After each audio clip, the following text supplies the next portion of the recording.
Can any of you remember what you wanted to be when you were 17? Do you know what I wanted to be? I wanted to be a biker chick. I wanted to race cars, and I wanted to be a cowgirl. And I wanted to be Mowgli from the Jungle Book, because they were all about being free, just to be free. And on my 17th birthday, my parents, knowing how much I loved speed, gave me one driving lesson. And I accompanied my little sister in complete innocence, as I always had all my life, my visually impaired sister, to go to see an eye specialist, because big sisters were always supposed to support their little sisters. So I used to get my eyes tested just for fun. And after my fake eye exam, the eye specialist just happened to notice it was my birthday. And he turned to me and said, "So what are you going to do to celebrate?" And I took that driving lesson and I said, "I am going to learn how to drive." And then there was a silence. One of those awful silences when you just know something is wrong. And he turned to my mother and he said, "You haven't told her yet?" On my 17th birthday, I learned the truth. I am, and always have been since birth, legally blind. As an inspiring advocate for disabilities, Caroline Casey delivered this talk at TED in December of 2010. She talks about her condition that changes her life forever, but it doesn't take away her imagination or courage. Looking Past Limits by Caroline Casey.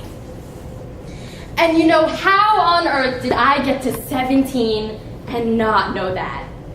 I am the eldest of three. I was born in 1971. And very shortly after my birth, my parents found out I had a condition called ocular albinism.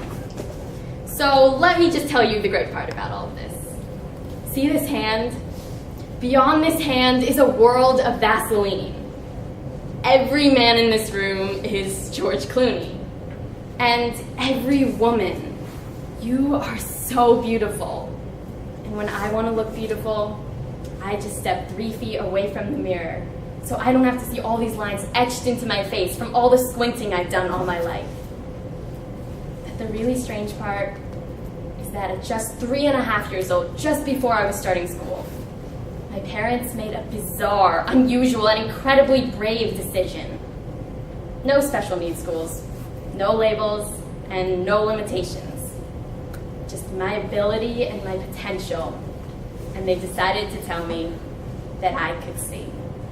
So just like everyone else, I would learn from my experiences how to be tough and how to survive when they were no longer there to protect me.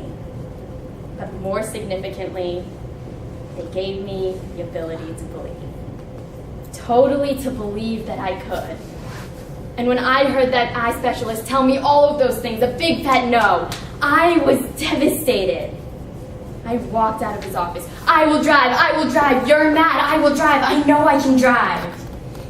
And with that same dogged determination my father had bred into me since I was such a child, he taught me how to sail.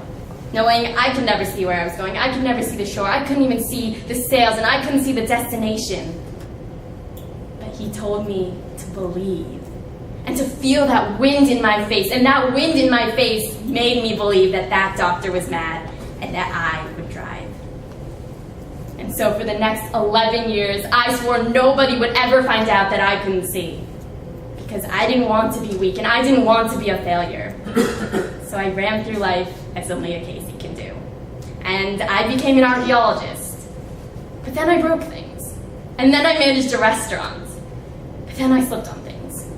And then I became a landscape gardener. And then I went to business school. And I got myself a job with Accenture, and they had no idea that I couldn't see. It's extraordinary how far belief can take you. 2.5 years into that job, something happened. Wonderfully, my eyes decided enough, and temporarily, very unexpectedly, they dropped. And I'm in one of the most competitive environments in the world, where you work hard, play hard, you have to be the best.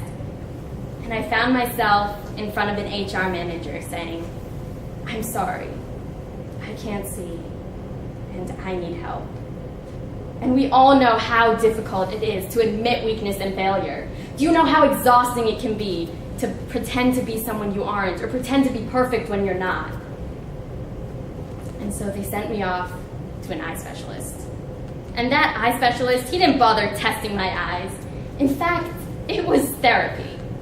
And he asked me several questions, of which many were, do you love what you do, Caroline? What did you want to be when you grew up? And as I left his office, he called me back in and he said, I think it's time. I think it's time to stop fighting and do something different. Now I was so lost. Look at how far my belief had brought me to. And now it was gone, and I really couldn't see. Then I remembered thinking about what that eye specialist had asked me. Do you love what you do, Caroline? Do something different. Do something different. And really slowly, it blew up in my mind and it bashed in my heart. Something different. Well, how about Mowgli from the Jungle Book? You don't get more different than that. I know what I am going to do. I am going to travel across India on the back of an elephant. I am going to be an elephant handler. Now, I had no idea how to go from global consulting firm to elephant handler. I'd never been to India, I'd never hired an elephant, seen an elephant. But I knew that I could do it. Because when you make the right decision at the right time and at the right place, the universe makes it happen for you. 9 months later, I had the best day of my life with a 7.5-foot tall elephant called Kamchi. And together, we would trek 1,000 kilometers across India. And that trip, that 1,000 kilometers trip, raised enough money for 6,000 cataract eye operations. 6,000 people got to see because of that. And when I went home off that elephant, I set up an organization called Elephant Family. I wanted to work truly with business and media leadership to totally reframe disability into something that was exciting and possible. It was extraordinary, because that's what I wanted to do. And on my way here, I'll be honest, I was petrified. I mean, what am I doing in a place like this with such a great audience? And a really, really good friend of mine texted me on the way over, knowing I was scared, and said, "Be you." So, here I am. This is me, all of me.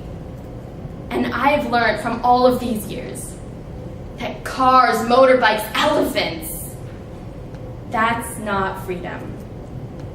Being absolutely true to yourself is freedom. And I never needed eyes to see. I simply needed belief. And if you truly believe, and I mean from the bottom of your heart, you can make change happen. And we need it to happen. Because every single one of us must be the very best of ourselves. Because we are all wonderful, different, extraordinary people. Thank you.